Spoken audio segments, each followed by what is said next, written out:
On cherche tous, d'une manière ou d'une autre, à trouver la paix, à guérir nos blessures, n'est-ce pas? Et si l'une des réponses les plus profondes se cachait dans une ancienne philosophie hawaïenne? Aujourd'hui, on plonge ensemble dans Ho'oponopono.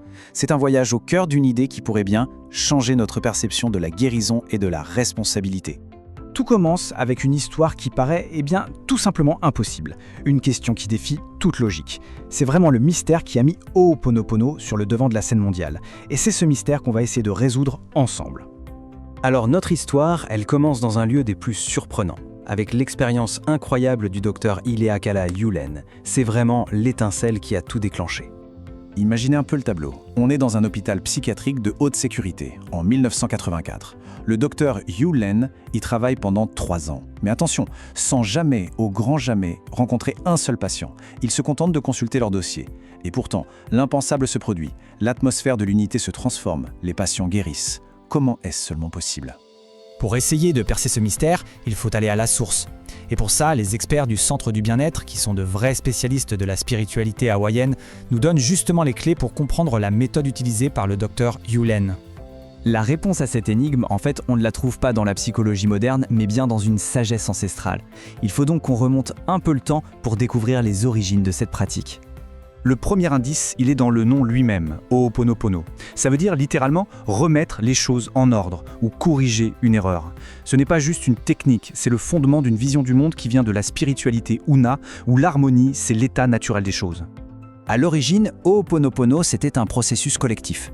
Imaginez une famille ou un clan en conflit. Ils se réunissaient tous avec un sage, le Kahuna, pour discuter ouvertement du problème. Le point absolument crucial, c'est l'étape 3. Chaque personne devait accepter sa part de responsabilité. Le but, ce n'était pas de trouver un coupable, mais bien de restaurer l'harmonie du groupe par le pardon mutuel. Mais alors, comment est-on passé d'un rituel de groupe à une méthode que le docteur Yulen a pu utiliser seul dans son bureau? C'est là qu'intervient une transformation majeure. Le parcours de Ho'oponopono est vraiment fascinant. D'une tradition de groupe très ancienne, on arrive à un tournant en 1976. Une Kahuna, Morna Simeona, a compris que le monde moderne avait besoin d'une approche plus personnelle. Et c'est cette version, adaptée pour l'individu, que son élève, le docteur Yulen, a utilisée en 1984. Et ça a tout changé.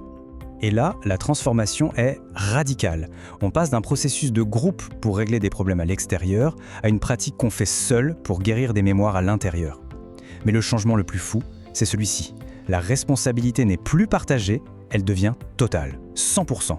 Qu'est-ce que ça peut bien vouloir dire ça ? On arrive maintenant au cœur de la philosophie qui a permis le résultat incroyable de l'hôpital. C'est ici que le mystère commence vraiment à s'éclaircir. Voilà, c'est la clé de voûte de tout le système. Ce principe hawaïen est radical. Attention, il ne dit pas que tout est de notre faute, mais que tout ce qui apparaît dans notre réalité, ça relève de notre responsabilité. Si on le perçoit, si on en fait l'expérience, alors une partie de nous y est connectée. L'autre est un peu comme un miroir en fait. Et comment cette responsabilité peut-elle avoir un effet sur les autres? Eh bien grâce à ce deuxième principe fondamental, l'unité. La spiritualité hawaïenne part du principe que nous ne sommes pas séparés. Tout est lié, tout est un. Et donc logiquement, en travaillant sur soi, en nettoyant ses propres mémoires en lien avec une situation, on a un impact sur l'ensemble, y compris sur les personnes impliquées. Et voilà, la clé de l'énigme. C'est un renversement complet de perspective. Le docteur Yulen n'a jamais cherché à guérir les patients. En lisant leur dossier, il se demandait « Quelle part de moi est en résonance avec cette souffrance ?» En se nettoyant lui-même, il nettoyait le lien qui l'unissait à eux. Et par ce principe de l'unité, ils ont guéri. Toute cette histoire nous amène à une conclusion vraiment puissante, une idée qui peut s'appliquer à la vie de chacun et chacune. Alors concrètement, comment peut-on appliquer ce principe ? Concrètement, la pratique consiste à reconnaître que chaque difficulté extérieure est le reflet d'une mémoire, d'une sorte de zone d'ombre en soi. Pour nettoyer cette mémoire et restaurer l'harmonie, la version moderne propose un outil d'une simplicité désarmante. Ces 4 petites phrases. Désolé de porter cette mémoire. Pardon à soi-même de l'avoir entretenue. Merci à cette mémoire de se montrer pour pouvoir être guéri. Et enfin, je t'aime. Une affirmation puissante pour transformer l'énergie et revenir à l'unité. Au final, l'histoire du docteur Yulen et la philosophie de Ho'oponopono nous laissent avec cette question, vertigineuse. Si un changement intérieur peut avoir un impact aussi spectaculaire sur le monde extérieur, quel est alors notre véritable pouvoir pour créer l'harmonie autour de nous? La question reste ouverte.